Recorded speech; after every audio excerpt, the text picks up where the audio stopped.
Hello friends, आप सभी का यूट्यूब चैनल पे स्वागत है। दोस्तों, आप सभी कई वीडियो को आपने देखा होगा और उससे काफ़ी लाभान्वित हुए होंगे। और मेरे यूट्यूब चैनल पे बहुत सारे सिविल सर्विसेज से वीडियो मिल जाएंगे और उस पीटी की तैयारी कैसे करनी चाहिए, मेंस की तैयारी कैसे करनी चाहिए, क्या क्या पढ़नी चाहिए, कौन सी किताबें होनी चाहिए, और विशेषकर बीपीएससी से रिलेटेड हमारा फोकस होता है। दोस्तों, इन सभी बिंदुओं पर आपने देखा होगा और मेरे कई टॉपिक आ रहे हैं जो आपके लिए सेपरेट बेनिफिट होने वाले हैं। दोस्तों, कल जैसे मैंने बताया था कि हिस्ट्री प्री के लिए कौन से टॉपिक से प्रश्न आते हैं, और आज मैं एक नए टॉपिक के रूप में आया हूं। दोस्तों, नए सब्जेक्ट के रूप में लेकर आया हूं और आज का सब्जेक्ट जो मैं बताऊंगा वो भी काफ़ी फायदेमंद साबित होने वाला है।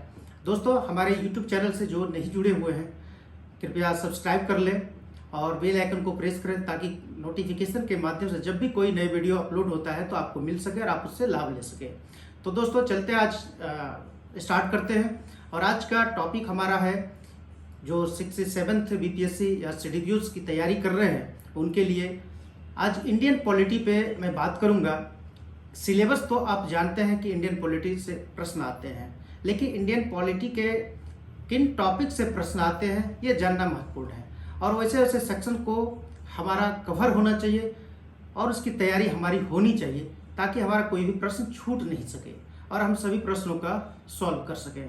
तो दोस्तों, इसी पर मैं बात करने वाला हूं कि इंडियन पॉलिटी में कहां से प्रश्न आते हैं, उन सभी टॉपिक को पढ़ना जरूरी है।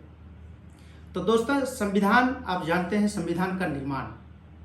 तो संविधान का निर्माण कैसे हुआ, कौन कौन सदस्य थे, ड्राफ्टिंग कमेटी के चेयरमैन कौन थे, कितने मेंबर थे, कौन सलाहकार थे, इन सभी को पढ़ लेना चाहिए।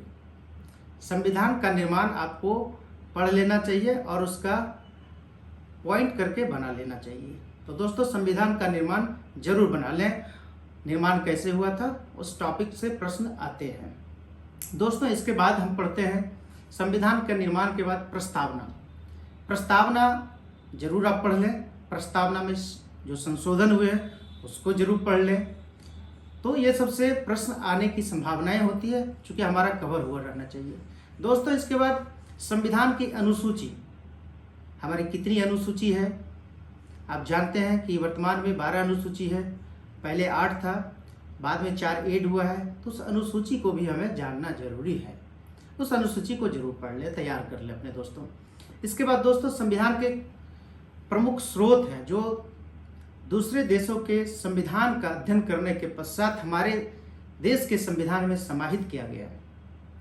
चाहे वो जर्मनी के संविधान से हमारा आपातकाल की व्यवस्था हो, जो हमारे यहाँ आपातकालीन व्यवस्था है वो जर्मनी के संविधान से लिया गया है। संघात्मक व्यवस्था जैसे कनाडा से लिया गया। संशोधन प्रक्रिया साउथ अफ्रीका से ली गई है।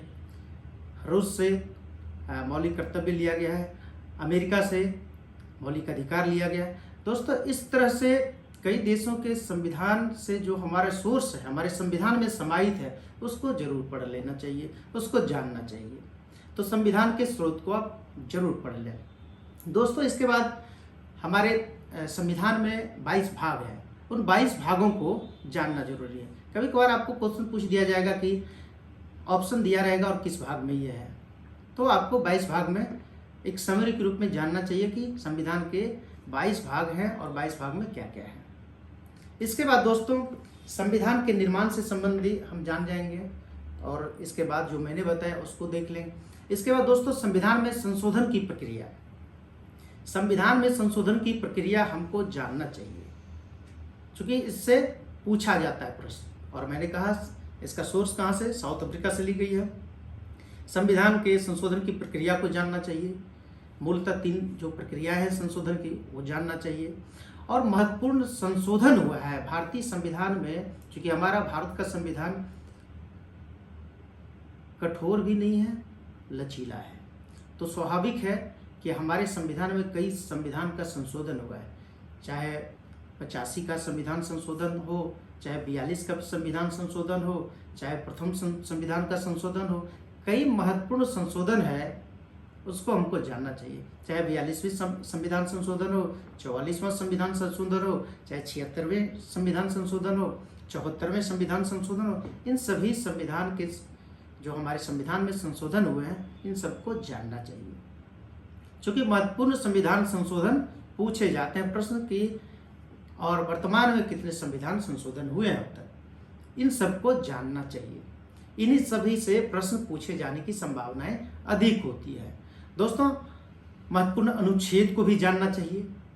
न्यायपालिका, कार्यपालिका, व्यवस्थापिका, इन सबको जानना चाहिए।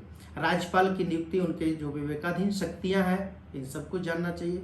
कौन से अनुच्छेद में पद और गोपनीयता, ये जानना चाहिए। मुख्यमंत्री से संबंधित अनुच्छेद को जानना चाहिए। मंत्रिमंडल से संबंधित केंद्र में जानना चाहिए। केंद्र राज्य के बीच के संबंधों को जानना चाहिए। इन सबसे प्रश्न पूछे जाने की संभावनाएं रहती है। सर्वोच्च न्यायालय के बारे में जानना चाहिए, किस अनुच्छेद में है। महान्यायवादी के बारे में जानना चाहिए। न्यायिक पुनर्विलोकन के बारे में जानना चाहिए। तो दोस्तों, ये सब जो सेक्शन है, आर्टिकल है, जो एक्ट है, अनुच्छेद है, इसके बारे में महत्वपूर्ण अनुच्छेद को जानना जरूरी है।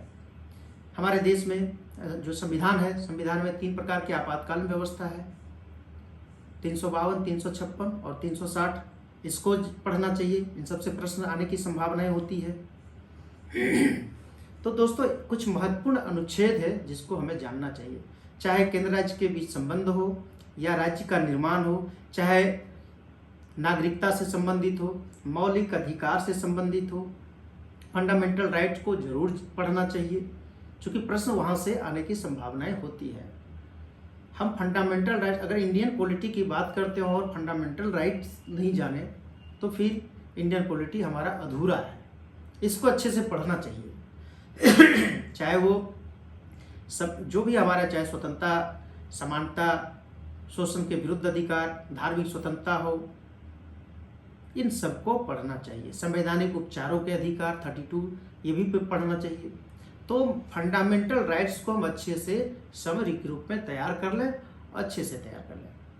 अगर आप संविधान के अनुच्छेद को इंटरेस्ट जगाकर और सिलसिलेवार क्रमबद्धता के साथ अगर पढ़ते हैं, तो आपको यकीनन अनुच्छेद भी याद रह जाएगी, समस्या ही नहीं आएगी। आपको इंटरेस्ट जगाना पड़ेगा। मूल कर्तव्य, जो मौलिक कर्तव्य है, उसको जानना चाहिए। ये सब इम्पोर्टेंट है।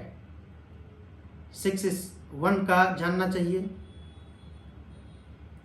उच्च न्यायालय के बारे में जानना चाहिए।